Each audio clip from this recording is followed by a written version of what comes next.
25 साल हो गए हैं छत्तीसगढ़ को अस्तित्व में आए। मुझे लगता है कि छत्तीसगढ़ में और भी संभावनाएं हैं। मैं जब कहती थी मैं छत्तीसगढ़ से हूँ, वो कहते थे चंडीगढ़ क्या करोगी, क्या करना चाहती हो, कहाँ जाओगी, ऐसे कैसा होगा। फियरलेस होकर डिसीजंस लेने चाहिए। क्रिकेट मेरा प्रिय खेल है। नवोदय से मैंने अपनी पढ़ाई की है। कितनी महिला सीएम हैं। जब हम कह रहे हैं कि छत्तीसगढ़िया सबले बढ़िया, उसी तरीके के विकास की ज़रूरत है हमें। टूरिज्म और ऐश्वर्या जी दोनों कैसे कनेक्टेड हैं? मेरा बैकग्राउंड टूरिज्म का रहा है। बिना पीस के टूरिज्म किसी भी जगह पर ग्रो कर ही नहीं सकता। ये बहुत चर्चा में बना हुआ है पिछले डेकेड में। जो प्रेसिडेंसी होती है G20 की, वो रोटेट होती है, ब्लू इकोनॉमी का एक पार्ट होता है। ओशंस हमेशा से ही मुझे फैसिनेट करते थे। हाइजीन एंड सैनिटेशन को लेकर लोग बहुत ज़्यादा उसके बाद से जागरूक हो गए हैं। हमारी कंट्री अभी लैक करती है। हमारी फॉरेन एक्सचेंज अर्निंग के जो सोर्स हो सकते हैं। डिस्करेजिंग बात है, जब मैं साउथ में पढ़ाई करने गई तो मैं एयरफोर्स इसलिए ज्वाइन करना चाहती थी कि मैं देश को रिप्रेजेंट, भारत ये काबिलियत रखता है, देश के लिए काम करना चाहती थी। असफलताओं से आप जो सीखते हो, मुझे लगता है कि जो फेलियर्स हैं वो ज़्यादा बड़े शिक्षक होते हैं। दूसरा एक छत्तीसगढ़ में मुझे लगता है कि अपॉर्चुनिटी है कि it's not over until it's over. नमस्कार, द लोक मीडिया में तेज संवाद आप देख रहे हैं और आज हम बात करने वाले हैं कुछ ऐसे खास मुद्दों को लेकर। अक्सर हम कभी भी बात करते हैं ऑन कैमरा तो बातें होती है कि हम नारी सशक्तिकरण की बातें कर रहे होते हैं, लेकिन इम्प्लीमेंटेशन की जब बारी आती है तो मुझे ऐसा लगता है कि कागज़ों में जो चीज़ें जो है अंकित होती है या छपा होता है, उसके इतर भी बहुत सारी ऐसी चीज़ें जिस पर काम किया जाना चाहिए। अब हम छत्तीसगढ़ की बात करते हैं और सीधा पहुँचेंगे दिल्ली की ओर भी। तो आज हमारे साथ में एक ऐसे युवा ऊर्जा है जिनसे हम संवाद करने वाले हैं। वो एक किताब की लेखिका है। लेखिका जब मैं ऐसा कह रहा हूँ तो उससे पहले शोधार्थी है। शोध के क्षेत्र में आज बहुत सारे अलग अलग काम तो हो रहे हैं और बेहतर करने की हमेशा गुंजाइश रहती है। ऐसे में tourism and soft power diplomacy ये किताब अंग्रेजी में है। उसको लिखने से पहले और बाद का जो सफ़र रहा है उस पर हम बात करने वाले हैं और अलग अलग मुद्दों को, जिसमें नारी विमर्श की बातें होंगी। तो उसके बाद में टूरिज़्म की हम जब बात करते हैं तो अलग अलग टूरिज़्म हम सुन रहे होते हैं, लेकिन ब्लू इकोनॉमी की ओर भी हम रुख करेंगे, क्योंकि मैंने तो समुद्र अभी तक नहीं देखा है ऐसे जाके। लेकिन बातें जब हम करते हैं तो हम जिस जगह पे होते हैं नहीं होते हैं, हम सीधा प्रेजेंस वहाँ पे नहीं है, लेकिन क्या होता है हमारे जीवन में उन सब का प्रभाव पड़ रहा होता है। तो उन सब पर आज बातें होने वाली है। डॉक्टर ऐश्वर्या जी, बहुत स्वागत है आपका। धन्यवाद। हम किताब को लेकर ऐसे बात कर रहे हैं। हम पहले तो बात करेंगे कि हमारी पहली मुलाकात ही जो रही वो ग्वालियर में हम लोग एक ऐसे आयोजन में मिले जहाँ पे टूरिज़्म को लेकर बातें हो रही थी। पहली मुलाकात जो मुझे याद आती है। टूरिज़्म और ऐश्वर्या जी दोनों कैसे कनेक्टेड हैं? मेरा बैकग्राउंड टूरिज़्म का रहा है। मैंने स्टडीज़ मेजर जो पार्ट है मेरा वो मैंने टूरिज़्म में किया है, और अपनी रिसर्च के लिए मैंने जो टॉपिक चूज़ किया वो मैरीटाइम टूरिज़्म था। सो ब्लू इकोनॉमी का एक पार्ट होता है, एक बहुत मेजर पार्ट है मैरीटाइम टूरिज़्म। थोड़ा बताया, क्योंकि बहुत सारे ऐसे लोग हैं जिनको वो एक शब्द ही आ गया, तो थोड़ा एक्सप्लेन करें क्या होता है ये टूरिज़्म। जी, देखिए, ब्लू इकोनॉमी एक अम्ब्रेला टर्म है जिसके अंडर 6 मेजर सेगमेंट्स हैं, इंडस्ट्रीज़ हैं, जिसमें रिन्यूएबल एनर्जी जो एक वाटर बेस्ड, वाटर से हम जो ओशन को जो हम एनर्जी एज अ सोर्स कैसे यूज़ कर, रिन्यूएबल एनर्जी एक बहुत बड़ा पार्ट है उसका। मैरीटाइम ट्रांसपोर्ट जो है, जो इंटरनेशनल ट्रेड होता है वाया सी होता है, वो उसका एक बहुत बड़ा पार्ट है। फिशरीज़ एक मेजर पार्ट है जो फिशिंग कम्युनिटीज़ से एसोसिएटेड है। उसके बाद वेस्ट मैनेजमेंट एक कंजर्वेटिव पार्ट आता है ब्लू इकोनॉमी में, कि ओशन में जो वेस्ट जो एंटर करता है उसे हम कैसे मैनेज करें, कैसे ओशन को हम कंजर्व करें, क्लीन करेंगे। फिर एक पार्ट आता है ऑयल एंड नेचुरल गैस का, जो डीप सी माइनिंग हम सुनते हैं। और क्लाइमेट चेंज एक बहुत बड़ा पार्ट है ब्लू इकोनॉमी का, जो कि कंजर्वेशन की साइड में है। और maritime tourism, maritime and coastal tourism, क्योंकि बहुत से ऐसे देश हैं, ऐसे द्वीप हैं, आइलैंड्स हैं, जिनकी पूरी अर्थव्यवस्था, उनकी पूरी इकोनॉमी ही टूरिज़्म डिपेंडेंट है, जिनके पास दूसरा कोई सोर्स सर्वाइवल का है नहीं। बट ये जो कम्युनिटीज़ हैं ये बहुत वल्नरेबल भी हैं क्लाइमेट चेंज की वजह से, क्योंकि जो ओशन का जो स्तर बढ़ता जा रहा है, हमारे ग्लेशियर्स मेल्ट हो रहे हैं, इस वजह से ब्लू इकॉनमी ये जो टॉपिक है ये बहुत चर्चा में बना हुआ है पिछले डेकेड में। मैं बोलूँगी पिछले 10 वर्षों में काफ़ी इस पे काम भी हुआ है, और यही एक रीज़न था कि मैंने, और ये ओशन कंजर्वेशन एक जो टॉपिक है वो बहुत मेरे क्लोज रहा है शुरू से। मैं चाहती थी इस क्षेत्र में काम करना। G20 से आप कैसे जुड़ी और क्या कुछ आपने ऑब्जर्व किया? G20 देखिए, इसकी जो मीटिंग्स होती हैं, जो प्रेसिडेंसी होती है G20 की, वो रोटेट होती है। सो 20 मेंबर्स थे अभी तक G20 में। इस 2023 में जब इंडिया की प्रेसिडेंसी थी तब अफ्रीकन यूनियन ऐड हुआ है as a permanent G20 member. उसके अलावा ऑब्जर्वर एंड गेस्ट मेंबर्स की तरीके से जो प्रेसिडेंसी होती है वो बाकी कंट्रीज़ को इनवाइट करती है एज गेस्ट कंट्रीज़। इंडिया की प्रेसिडेंसी जब स्टार्ट हुई नवंबर 2022 में, तो मैं काम करना चाहती थी। उस समय मैं अपनी PhD कर रही थी, वो मेरा सेकंड ईयर था। तो जब प्रेसिडेंसी स्टार्ट हुई मैं काम करना चाहती थी, बट क्योंकि अगर आप गवर्नमेंट के साथ काम करना चाहते हो तो अदर देन जो एक लोक सेवा आयोग के थ्रू या जो वो एक चैनल है, अब एक बहुत अच्छी ये बात है कि गवर्नमेंट कंसल्टिंग एक बहुत बूमिंग बिजनेस है। ऐसा एक सेक्टर है जिसमें मैं भी काम कर सकती हूँ गवर्नमेंट के साथ, आप भी एंगेज हो सकते हैं। तो ये मौका देता है बहुत closely state and central government agencies के साथ काम करने का। तो उसी एक स्कीम के थ्रू मैं एंगेज हुई थी, एंड मैं मिनिस्ट्री ऑफ टूरिज़्म के साथ थी। G20 की मीटिंग जो है वो 2 ट्रैक पर चलती है। फाइनेंस ट्रैक में फाइनेंशियल डिस्कशंस, सारे जो G20 मेंबर जो कंट्रीज़ हैं उनके गवर्नर्स और जो फाइनेंशियल इंस्टीट्यूशंस हैं ना, उनकी बातें होती हैं। दूसरा ट्रैक होता है शेरपा ट्रैक, जिस पे बहुत सारे एंगेजमेंट ग्रुप्स होते हैं। क्लाइमेट पे डिस्कशन होता है, वुमेन एम्पावरमेंट पे बात होती है, बिजनेस का ट्रैक होता है। सो जो टूरिज़्म जो ट्रैक की मीटिंग है वो शेरपा ट्रैक में आती है। तो ऐसे ही बहुत सारे, और शेरपा ट्रैक के अलावा एक एंगेजमेंट ग्रुप की भी मीटिंग्स चलती हैं। जैसे आपने B20 सुना होगा, Y20 सुना होगा, यूथ 20। यस। सो ये स्मॉल स्केल पे अलग अलग एंगेजमेंट ग्रुप्स के थ्रू जो डिस्कशंस होते हैं ड्यूरिंग G20 प्रेसिडेंसी। जो मिनिस्ट्री ऑफ टूरिज़्म की जो मीटिंग्स थी, हर एक मिनिस्ट्री को ये जिम्मेदारी दी गई थी कि 4 मीटिंग आपको कंडक्ट करानी है, और हर एक मीटिंग में और कुछ प्रायोरिटीज़ सेट किए गए थे हर एक सेक्टर को लेकर। जैसे टूरिज़्म की जो मीटिंग्स थी उसमें 5 प्रायोरिटी एरियाज़ थे। कैसे हम टूरिज़्म को कैसे हम ग्रीन टूरिज़्म पे काम कर सकते हैं, कैसे डिजिटलाइजेशन हेल्प करेगा हमें एक स्ट्रॉन्ग टूरिज़्म इकॉनमी बनाने के लिए, जो माइक्रो स्मॉल मीडियम एंटरप्राइजेस हैं उनका क्या रोल है, और फिर डेस्टिनेशन मैनेजमेंट, कैसे हम बेटर वे में अपने डेस्टिनेशंस को मैनेज कर सकते हैं, और फिर स्किलिंग एंड ट्रेनिंग का जो पार्ट है, क्योंकि टूरिज़्म एजुकेशन एक बहुत गंभीर मुद्दा है जिस पे अभी हमारे देश को काम करने की है ज़रूरत, क्योंकि अपॉर्चुनिटीज़ हमारे पास बहुत हैं, बट जो ट्रेंड मैन पावर चाहिए टूरिज़्म इंडस्ट्री में ना, जो वर्केबल जो मैन फोर्स होगा, उसकी बहुत ज़्यादा जो इंटरनेशनल स्टैंडर्ड्स की तरीके से अगर आप देखें तो उसमें इंडिया भी काफ़ी लैग करता है। इस पर बातें करना इसलिए भी ज़रूरी है क्योंकि हम जिस राज्य में हैं यहाँ पे ग्रीन को लेकर तो ज़्यादा स्कोप है ना।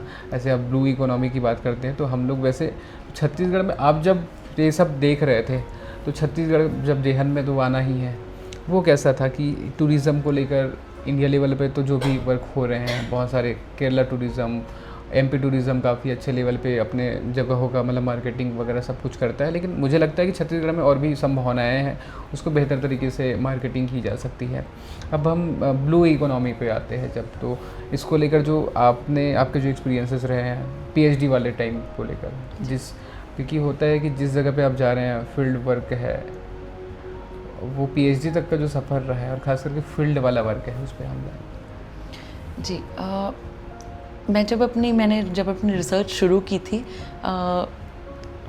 तो 2013 की बात है, जब मैंने पहली बार, क्योंकि हम लैंडलॉक्ड स्टेट से बिलोंग करते हैं, जब मैंने पहली बार बीच देखा, जब मैं तमिलनाडु गई पहली बार, जब चेन्नई मैं एक डिप्लोमा के लिए गई थी, उस समय मुझे नहीं पता था कि हाँ मैं इस टॉपिक पे काम करूँगी, ये मेरे रिसर्च का टॉपिक बन जाएगा। बट ओशंस हमेशा से ही मुझे फैसिनेट करते थे, तो कहीं ना कहीं ये होता है कि ना आप अगर सच में कुछ करना चाहते हो तो फिर रास्ते बन जाते हैं।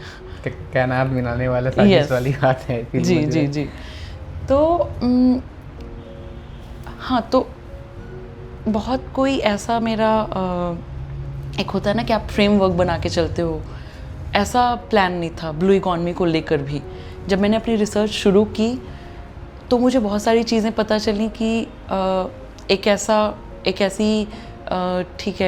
ऐसी थीम भी है जिस पे काम किया जा सकता, जिस पे ना सिर्फ मैं रिसर्च करके, जो बहुत न्यू टॉपिक है क्योंकि डिस्कशंस में, बट उसमें कंजर्वेशन का भी जो पार्ट है वो इंक्लूडेड है, और क्लाइमेट चेंज एक बहुत ही बड़ा मुद्दा है अभी हमारी सेंचुरी के लिए, क्योंकि वो हम सभी को इम्पैक्ट कर रहा है, हर लेवल पे इम्पैक्ट कर रहा है। हम जब कल ही राजधानी में जब हमें रिकॉर्ड कर रहे हैं तो जो डेट है अभी, उस डेट से पहले जो है एक रायपुर की एक घटना है, जब अलग अलग जगहों पे हमने देखा कि कैसे हवा इतना ज़्यादा हो रही है, भी एज ए क्लाइमेट का हिस्सा है। मुझे ऐसा लगता है जो चेंजेस हो रहे हैं कि मई के मंथ में आप अगर तेज तूफान देख रहे हैं, आकस्मिक ऐसे बारिश हो रही है, जो कि बहुत दिल्ली एनसीआर में तो बहुत कुछ जनहानि भी हुई है, मैंने सुबह सुबह पढ़ा। तो ये सारे जो क्लाइमेटिक जो इवेंट्स हैं, चेंजिंग वेदर पैटर्न्स हैं, ये सब कुछ क्लाइमेट चेंज का ही पार्ट हैं। समय रहते हम लोगों को समझ जाना चाहिए कि जो छेड़छाड़ होता है नेचर के साथ में, चाहे जंगलों की मतलब कटाई हो, चाहे और भी फॉरेस्ट कवर जो डिक्रीज हो रहा है, जी, और वो भी एक बड़ा मुद्दा बन के रहा है, क्योंकि तेलंगाना और छत्तीसगढ़ में हसदेव जैसे जो फॉरेस्टी है, लगातार अलग अलग जगहों पे मुद्दे बन रहे हैं। लेकिन माइनिंग का एक ऐसा रहा है कि जो वो भी ऐसे लोग बोलते हैं कि एज ए भी इकोनॉमी का बड़ा पार्ट है, लेकिन इस पार्ट का फ़ायदा किनको मिलता है उस पर भी खैर बात करने की ज़रूरत है। हम अब जब भी ऐसे टूरिज़्म की बात कर रहे होते तो एक गाना हम अक्सर सुनते हैं कि 7 समुंदर पार में तेरे पीछे पीछे, तो उसी समुंदर के हाथ में वो जो मतलब टूरिज़्म को जो स्कोप है, 3 ऐसे पॉइंट्स पे मतलब बात करते हैं जो आपने ऑब्जर्व किया, और एज ए इंडिया की इकोनॉमी के लिए बेस्ट होगा, जो ऐसे मतलब प्रैक्टिस हो सकते हैं कि टूरिज़्म को लेकर। अभी तो हम देखते हैं कि लाइक कि वो महाराष्ट्र वाला एक भी जगह है जहाँ पे कोई ऐसा सीप है जिसमें जाते हैं लोग, घूम रहे हैं एंड ऑल, ऐसी जो चीज़ें। तो टूरिज़्म के दृष्टिकोण से 2-3 ऐसे अच्छे काम जो ऐसे गवर्नमेंट लेवल पे अच्छा हो सकता है, क्योंकि हम देखते हैं कि समुद्रों में कोविड वाले टाइम पे एक बात मैंने, क्योंकि इंट्रो में मैं बहुत शॉर्ट में दिया, अपने आप में विभूति है, टेडेक्स आप स्पीकर रही हैं, तो आपने जो एक उसमें उल्लेख किया हुआ है कि कोविड वाले टाइम पे कैसी चीज़ें साफ़ सुथरी थी आपका समुद्र, फिर हम जो डेवलपिंग जो लोग हैं उन लोगों ने फिर से उसको ख़राब करना शुरू किया, मतलब पहले से चीज़ें रही है। ऐसे में सफाई की हम बात करते हैं तो टूरिज़्म कैसे आगे बढ़े, 2-3 ऐसी चीज़ें जिससे अच्छी हो सकती है टूरिज़्म।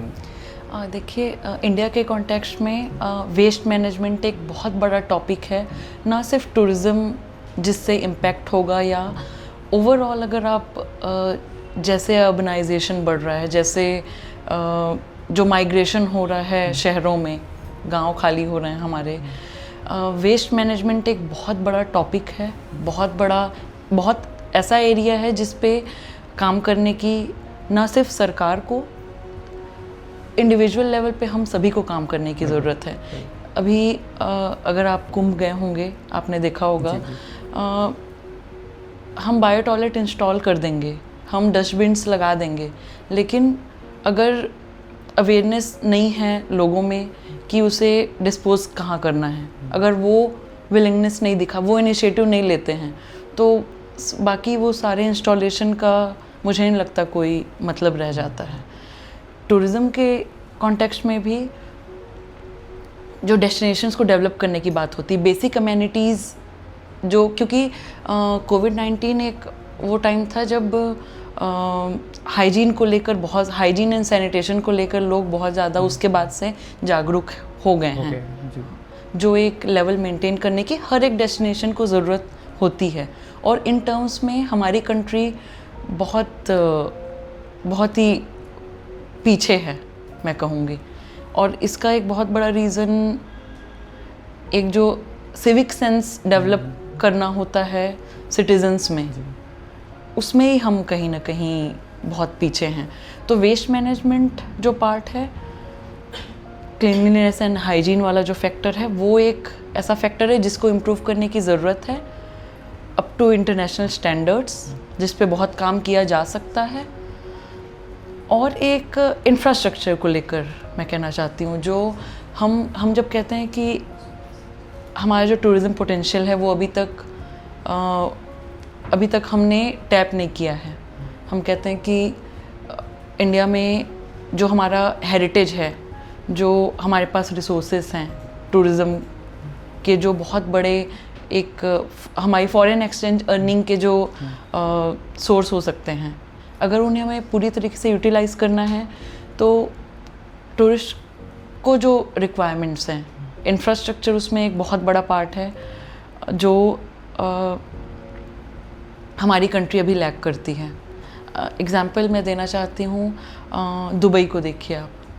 दुबई ने कैसे अपने आप को एक वर्ल्ड क्लास स्पोर्टिंग डेस्टिनेशन के जैसे डेवलप किया है। कोई भी अगर ऐसे इंटरनेशनल इवेंट्स हो रहे हैं, आई थिंक कोविड-19 के समय IPL दुबई में हुआ था, उसके बाद क्योंकि कुछ रेस्ट्रिक्शंस थे तब भी लागू। चैम्पियंस ट्रॉफी अभी होस्ट की। और बहुत बार ऐसा होता है कि हम देखते हैं कि वहाँ पे अलग अलग टाइम पे आईफा से लेके तमाम बड़े ऐसे जो बड़े जो इवेंट्स हैं, जबकि हमारा देश से मतलब बॉलीवुड की कितने ज़्यादा लोग हैं जो हमारे यहाँ पे वो जगहों की कमी है या कहाँ पे जगहों की, हमारे पास जो इंटरनेशनल कॉन्फ्रेंसेस करा सकें ऐसे कन्वेंशन सेंटर्स हैं, जैसे यशोभूमि कन्वेंशन सेंटर जो अभी बना है द्वारका में, न्यू दिल्ली में, सुना होगा आपने। भारत मंडपम जो अब एक उसमें आया है, यशोभूमि जो है वो उससे भी ज़्यादा बड़ा है। यस, स्कोप पे बात करते हैं अपन, टूरिज़्म में कैसे स्टडी के साथ में स्कोप है? देखिए, टूरिज़्म एजुकेशन में तो अभी बहुत काम करने की हमें है ज़रूरत। कुछ इंस्टीट्यूशंस हैं जो मिनिस्ट्री जिन्हें जैसे सपोर्ट करती है, IITTM की हम बात कर रहे थे, तो ऐसे 5 कैंपसेस हैं अभी इंडिया में जो मिनिस्ट्री स्पॉन्सर करती, सपोर्ट करती है। उसके अलावा होटल मैनेजमेंट के जो इंस्टीट्यूट्स हैं, सो वो हॉस्पिटैलिटी का जो मेजर पार्ट है, फ्रंट ऑफिस की, बाकी सबकी ट्रेनिंग, उसके लिए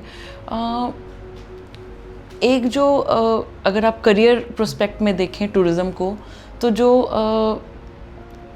एक जो वे है वो आप प्रशासनिक जो सेवाएं होती हैं उस तरीके से आप ज्वाइन कर सकते हैं, उस तरीके से आप बढ़ सकते हैं आगे। पर अगर आप कंसिडर करेंगे हमारी जनसंख्या को, अगर आप कंसिडर करेंगे नंबर ऑफ़ जो वैकेंसीज निकलती हैं, जो पोस्ट हैं, वो बहुत ही लिमिटेड हैं। तो पर ये है कि हम जिस दौर में हैं अभी, अगर आप इस फील्ड में कुछ करना चाहते हैं, सो मुझे लगता है कि कोई बाउंड्रीज़ नहीं है आपकी। आप यूट्यूबर हो सकते हैं, आप बहुत अच्छा अर्न कर सकते हैं, बहुत रिस्पेक्टफुल आप एक लाइफ जो है वो लीड कर सकते हैं। अगर आपको घूमना पसंद है, आप लिखना चाहते हैं, आप लिखते हैं, तो ट्रैवल राइटिंग एक बहुत बड़ा सेगमेंट है जिस पे आप सोशल मीडिया इन्फ्लुएंसर्स हैं अभी के समय पे, जो ट्रैवल करते हैं, जो एक सही इन्फॉर्मेशन लोगों तक पहुंचाते हैं अपने वीडियोस, अपने बातों के माध्यम से। और स्टार्टअप का जो एक इकोसिस्टम अभी इंडिया डेवलप कर रहा है, उससे एंटरप्रेन्योरशिप की भी जो अपॉर्चुनिटीज़ हैं टूरिज़्म को लेकर, छत्तीसगढ़ में तो बहुत ज़्यादा इसका स्कोप है मुझे लगता मैं है। इसी पे आने वाला था। Yes. छत्तीसगढ़ की हम बात Youth करेंगे and- तो बस्तर की बात हम करते हैं, और आपका जो है उत्तर की बात करते हैं तो सरगुजा तरफ एक मैनपाट हिल्स करके एक और जो दोस्त लोग हम लोग करते हैं। हम पहले जिक्र कर रहे थे जीत भैया की अनएक्सप्लोर्ड जो बस्तर है, वो बस्तर में कैसे टूरिज़्म को लेकर बेहतर हो सकता है, उस पर भी काम हो रहा है। ये छत्तीसगढ़ में क्या स्कोप आपको लगता है कि इस पर जो है टूरिज़्म बोर्ड को या सबको वर्क करनी चाहिए?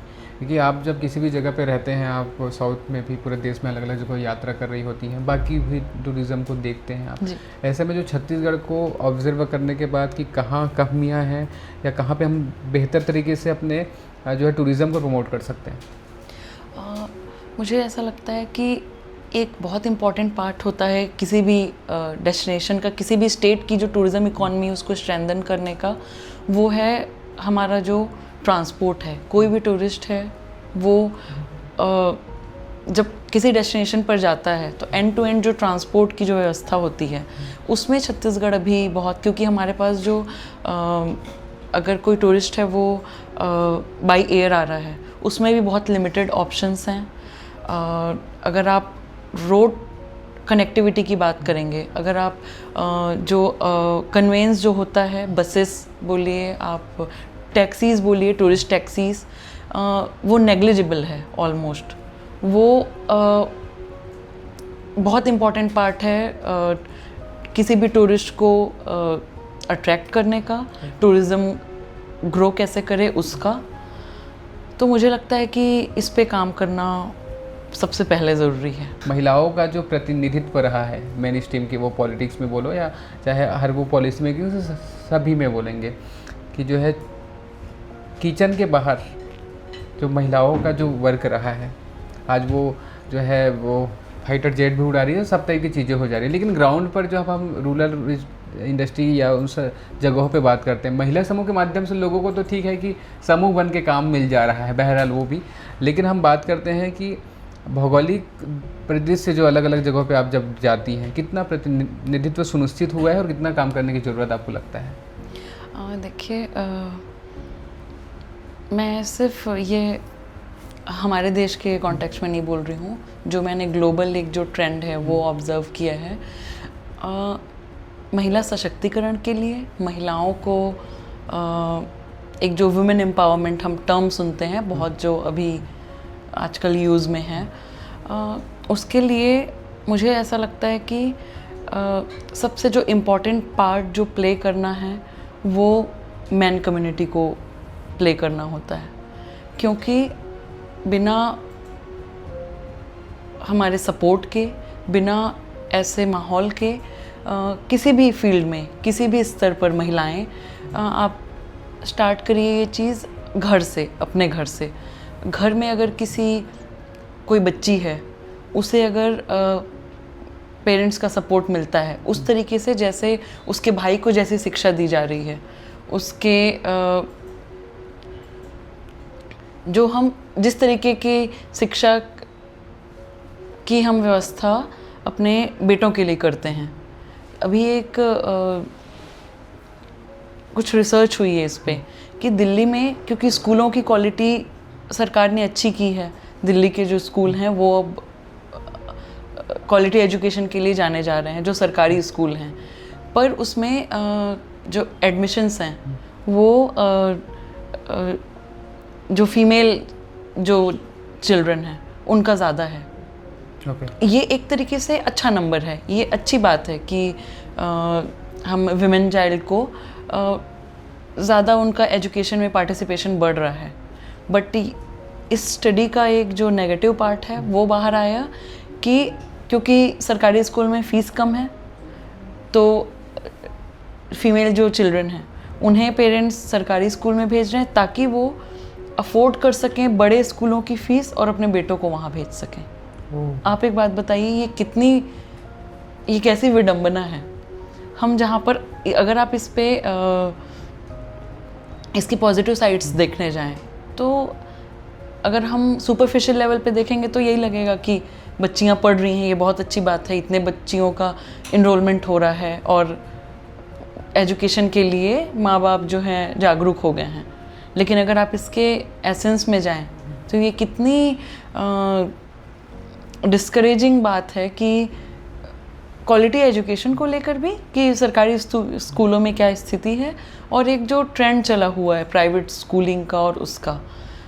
मुझे ऐसा लगता है कि घर में जब तक हम एक समानता, इक्वालिटी अगर हम नहीं लाते हैं, उस तरीके से परवरिश नहीं करते हैं बच्चों की, तो वो फिर उसी तरीके के युवा बनेंगे, उसी तरीके की पीढ़ी होगी। और मुझे लगता है कि एजुकेशन केवल बच्चों के लिए नहीं है, वो हर वर्ग के लिए, हर वर्ग के लिए सेंस की हमारी जब बात होती है। हमारे साथ में और भी हमारे जो टीममेट्स हैं, जैसे हर्षिता है, मेनका, आप सबके भी सवाल आप पूछ सकती हैं मैम से।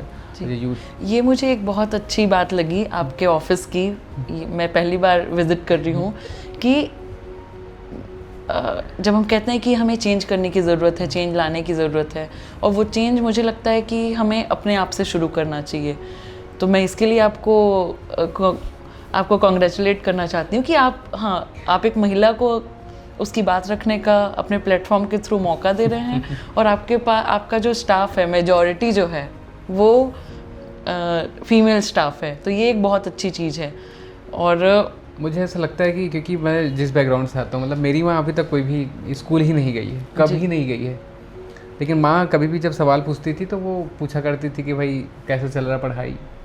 तो मतलब ये भी माँ है कि जिसको नहीं पता भाई एजुकेशन, लेकिन वो वो चाहती हैं कि वो इंश्योर करना चाहती हैं कि आपकी पढ़ाई अच्छी हो, आप आगे बढ़ें। तो यही फिर कोशिश हमारी लोग की रही है कि हर वर्ग को जो है विशेष रूप से ये बहुत अच्छी सोच है और बहुत अच्छा इनिशिएटिव है आपका कि अपने काम के थ्रू आप ये वुमेन एम्पावरमेंट का बहुत बड़ा एग्जाम्पल है। एक चीज़ हमारे यहाँ पे एक चीज़ और हमने एक हमारी मित्र है जो पेड पीरियड लीव पे भी वो वर्क कर रही हैं, तो हमारी ऑफिस में भी हमने अभी बच्चे नए हैं, पहले हमने ऐसे रखा हुआ है शुरू से कि जब पेड पीरियड लीव वाले उस टाइम पे भी, क्योंकि हर वर्ग की बात होती है कि अलग अलग टाइप की चीज़ें जीवन में घटना वो भी एज ए पार्ट ऑफ हमारे जो है लाइफ है, तो उसको लेकर रखी हुई है। आज ही मैंने एक रंजीता प्रियदर्शनी, उनका कोई वीडियो यूके या यूएस में वो हो रहा था, तो उस टाइम पे भी मैंने देखा। दोस्तों हमारे कुछ सवाल आपके कुछ हर्षिता जी का। जैसे मेरे को ये पूछना था कि एज अ सडन मतलब आपके माइंड में ऐसे कैसे आया कि आप मतलब सब लोग का कुछ ना कुछ ऐसा प्लान रहता है, ठीक है? तो हमारे छत्तीसगढ़ में हम लोग शुरू से देखते हैं कि डॉक्टरी कर लो, इंजीनियरिंग कर लो, ये सब कर लो ऐसा रहता है ना। ऑल ऑफ सडन मतलब आपके मन में कहाँ से है कि आपको ये ब्लू इकोनॉमी, ओशियन में और इस टाइप के टूरिज्म में कुछ करना है, और आपके मतलब आपको आइडिया कैसे हुआ कि ये सब कुछ होता भी, क्योंकि इतना अवेयरनेस, और जब आपका जो टाइम था उस टाइम पे तो इतना अवेयरनेस बिल्कुल नहीं था। अभी तो डेटा नेट के वजह से हम लोग को बहुत कुछ पता रहता है, उस टाइम पे आपको कैसे पता चला इतना डिफरेंट कोर्स होता है?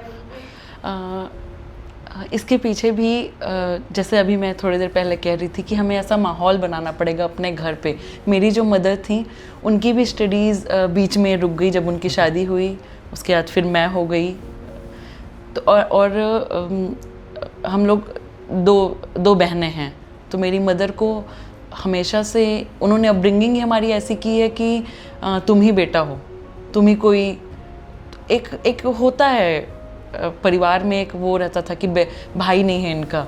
तो मेरी मदर ने हमेशा मुझे ना, तुम कुछ अलग सोचो, तुम कुछ बड़ा सोचो, इस तरीके से अपब्रिंगिंग ही मेरी, मैं सारा श्रेय अपनी मदर को देती हूँ कि मैं आज जो भी हूँ, जो भी कर रही हूँ, निडर तरीके से सोचने के लिए भी, क्योंकि हम ऐसी एक थॉट है, उससे ऐसी सोसाइटी से बिलोंग करते हैं जहाँ पर कुछ अलग करना, कुछ अलग सोचना बहुत, और फिर बीइंग वुमेन और भी बहुत सारे रेस्ट्रिक्शंस और वो होते हैं, क्या करोगी, क्या करना चाहती हो, कहाँ जाओगी, ऐसे कैसा होगा। तो हर एक ऐसे जो क्वेश्चंस होते हैं ना, मुझे लगता है कि उन क्वेश्चंस का आंसर खुद के लिए करना हमें ज़रूरी है। और जिस समय आप ऐसा कुछ सोचते हो और करने लगते हो, तो उस समय आपके सपोर्ट में हो सकता है कोई ना खड़ा हो, ऐसी बहुत सारी ऐसी परिस्थितियां होती हैं। पर अगर आप कन्विक्शन के साथ अगर आगे बढ़ते हो उस पर, तो फिर वही लोग होते हैं जो आगे चल के कहते हैं कि हमें पता था तुम कुछ अच्छा करोगी। तो मैं विद्रोही स्वभाव की बचपन से रही हूँ। मैं 19 साल की थी जब मैंने पहली जॉब करनी शुरू की। अपना एजुकेशन मैंने ग्रेजुएशन डिस्टेंस में किया था। तो हाँ, इस बात से हमेशा मेरे परिवार में जो लोग थे वो डरते थे कि ये डरती नहीं है, ये करेगी क्या। और तो मुझे पढ़ाई में मैं बचपन से अच्छी थी, बहुत अच्छी थी। तो ट्रेडिशनल जो होते हैं करियर के जो ऑप्शंस थे, आप इंजीनियर बन सकते हो, डॉक्टर बन सकते हो, मुझे बहुत अच्छे से पता था कि मैं ये सब तो नहीं करना चाहती। क्या करना है ये उस समय नहीं पता था, वो मैंने अपनी जर्नी में डिस्कवर किया है कि what I truly want to be. और अभी भी वो आंसर इवॉल्व हो रहा है, मुझे लगता है अभी भी कोई एक एंड गोल या कोई ऐसा सेट करके मैंने नहीं रखा है। आपने पूछा कि कैसे इन्फॉर्मेशन मिलती थी। मैं न्यूज़पेपर की कटिंग्स रखा करती थी, मुझे कहीं से अभी भी वो सब कुछ मेरी मदर ने रखा हुआ है, वो घर पर है मेरे। मुझे डिफेंस ज्वाइन करने का, मुझे देश सेवा करने का था मुझे बचपन से, वो किसी भी वे में हो। तो मैं एयरफोर्स पायलट बनना चाहती थी और कोशिश भी की मैं। तो फिर मैंने अपनी स्टडीज़, और क्योंकि एविएशन फील्ड में मैं थी, उसमें टूरिज़्म के कुछ सब्जेक्ट्स थे जब मैं पढ़ाई कर रही थी, तो मुझे टूरिज़्म में और घूमना मुझे बचपन से ही पसंद था। और वही है, 19 साल की थी तब से मैंने ट्रैवल करना अकेले तो शुरू कर ही दिया था। तो तब फिर समझ में आया, जब बाहर निकली, देखा कि ट्रैवल भी, टूरिज़्म भी एक फील्ड है जिसको एज अ करियर आप कंसिडर कर सकते हो। उसमें फिर मैंने कुछ समय एज असिस्टेंट प्रोफेसर भी मैंने काम किया है चंडीगढ़ यूनिवर्सिटी में। वहाँ से फिर मुझे रिसर्च को लेकर इंटरेस्ट डेवलप हुआ। तो ये जो है निर्णय वाकई में कि हमारे अंदर जो एक्सेस रहता है कि घर परिवार और आसपास में जो जितनी भी घटनाएं घटित हो रही होती है उसके बीच में आप और हम हैं, यानी कि आपको इसका अस्तित्व को लेकर जो है आगे बढ़ते रहना चाहिए। तो हम कभी भी जब बात कर रहे होते हैं तो आज हमने जो संवाद की है, किताब को लेकर भी हमने बातचीत की है, और समरी तो हमने, मुझे लगता है कि इस बारे में जब बात कर रहे थे तो कुछ ऐसे पॉइंट्स हैं जो हमने पकड़े हैं। एक और किताब, एक किताब है, वो पोइट्री कलेक्शन है। हाँ, अब जो है मैम पोइट्री सब सुनाएंगी जो भी आपको याद होगा। इंग्लिश हाँ, पोइट्री है। हम लोग गूगल ट्रांसलेट कर लेंगे। जो ध्यान दे आते प्लीज सुनाइए आप। Let us live the way we want. Okay,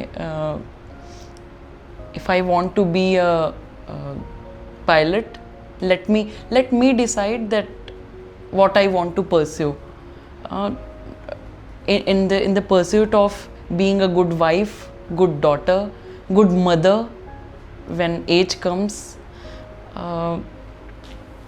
ऐसे राइमिंग ऐसे नहीं बन सकता, मतलब ना मैं कैसे बताऊँ, पोइट्री के जैसा ऐसा नहीं सुना सकती, उसका मैं एसेंस बता रही हूँ। फिर कुछ अलग अलग उसमें चैप्टर्स हैं ना बुक में, तो उसमें फिर कुछ जो मैंने पर्सनली जो मेरा पर्सपेक्टिव है, जैसे क्रिकेट को लेकर ना, स्पोर्ट्स को लेकर मेरा जो पर्सपेक्टिव है वो पोइट्री के माध्यम से मैंने कि अच्छा कैसे क्या सोचते हैं आप। जैसे बहुत बार हम देखते हैं कि भाई आज तो इतने लोग हैं, ज़्यादातर लड़के इसमें हो रहे हैं, अब लड़कियों के लिए भी एक IPL बना, सब लोग अब थोड़ा सा आई चीज़ें।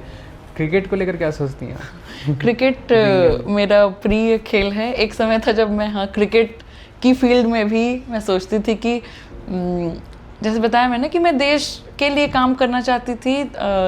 कहीं ना कहीं वो देशभक्ति वाली जो भावना थी वो शुरू से मेरी मदर मुझसे कहा करती थी कि क्योंकि मेरी पढ़ाई में भारत सरकार का बहुत हर एक स्टेज पे बहुत इम्पोर्टेंट रोल रहा है। स्कूल जी नवोदय से मैंने अपनी पढ़ाई की है, तो जो एक फाउंडेशन होता है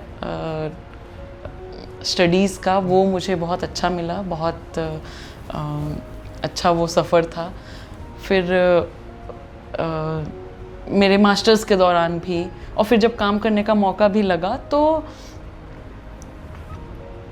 मैं माहौल सरकारी मिला। हाँ, यस। तो हमेशा से वो एक था कि मुझे, और मैं कुछ भी करना चाहती थी। जैसे मैं छोटी भी थी तो बच्चों से पूछते हैं कि आप क्या बनोगे ना, तो मैं एयरफोर्स इसलिए ज्वाइन करना चाहती थी कि मैं देश को रिप्रेजेंट करना चाहती हूँ, मैं देश के लिए काम करना चाहती हूँ। फिर मुझे साइंस भी, मुझे एस्ट्रोनॉमी की फील्ड में भी है इंटरेस्ट। मैं बहुत क्लोजली मॉनिटर करती हूँ नासा क्या कर रहा है, इसरो में क्या हो रहा है। तो स्पेस को लेकर, और ऐसा जो था ना, फ्लाइंग जैसे था मेरा शुरू से, एयरफोर्स ज्वाइन करना है। हाँ, तो फिर खेलती भी थी अच्छा, बट उस समय स्पोर्ट्स एकेडमीज़ नहीं होती थी। उस समय एक लड़की का क्रिकेट खेलना एक बहुत बड़ा घर वालों के लिए और मेरे मोहल्ले वालों के लिए मुद्दा बन जाता था कि लड़कों के साथ तुम खो खो खेलो जब हमारा स्पोर्ट्स का टाइम होता था। तो एक जो होता है ना कि चैलेंजिंग द नॉर्म, शुरू से वो वैसा एटीट्यूड मेरा रहा है बचपन से ही। तो क्रिकेट खेलती भी थी, मैंने कॉलेज तक, पोस्ट ग्रेजुएशन तक अपने खेला भी है। लीड करती थी मैं हमारी टीम को, कॉलेज की टीम को। मुझे लगता है कि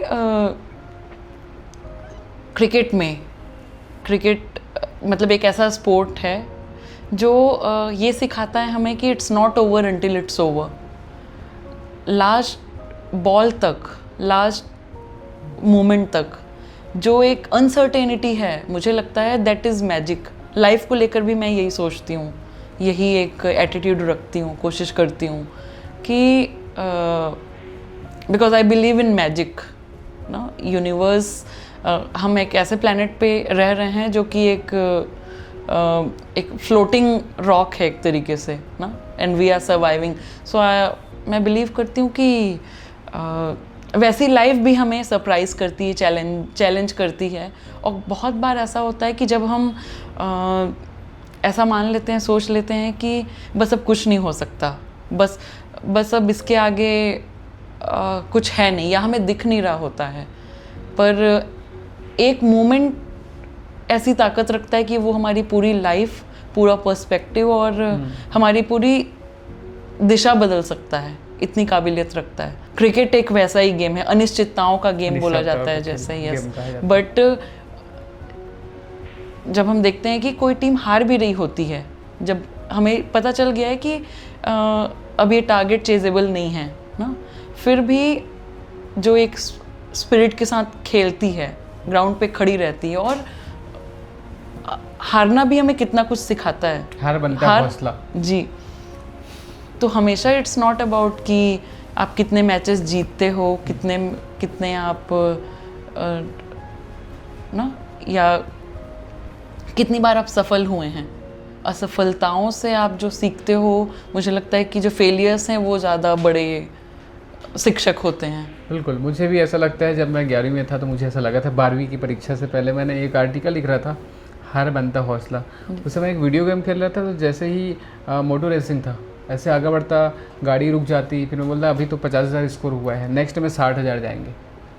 तो वो उस आर्टिकल का मूल भाव था कि जब हम वर्चुअली या कहीं ऐसी जब चीज़ें होती तो हम मोटिवेट होते हैं कि भाई अब आगे बढ़ेंगे, अब आगे बढ़ेंगे।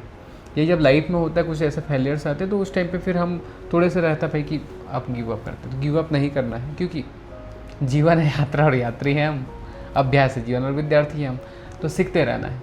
डॉक्टर ऐश्वर्या जी से हमने बातचीत की है।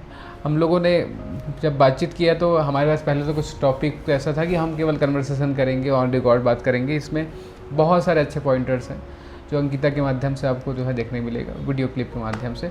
और कैमरे के पीछे में वन एंड ओनली मेनका जी है, जिन्होंने हमें रिकॉर्ड किया है, और दिल्ली तक की यात्रा करके डॉक्टर ऐश्वर्या यहाँ आई है। बहुत धन्यवाद है, और आगे भी हम इस संवाद के सिलसिला को लगातार आगे बढ़ाएंगे। रोचक बातें होती रहेंगी, और क्योंकि घटनाएं लगातार कुछ ना कुछ हो रही है, उन सब पे भी क्या वर्जन है, क्या सोचती है छत्तीसगढ़ की बेटी, इस पर तो हम लोगों को थोड़ा सूद लेना चाहिए। बहुत धन्यवाद। Thank you so much for hosting मी। मुझे भी बहुत अच्छा लगा आपसे बात कर। जोहार। जी, धन्यवाद।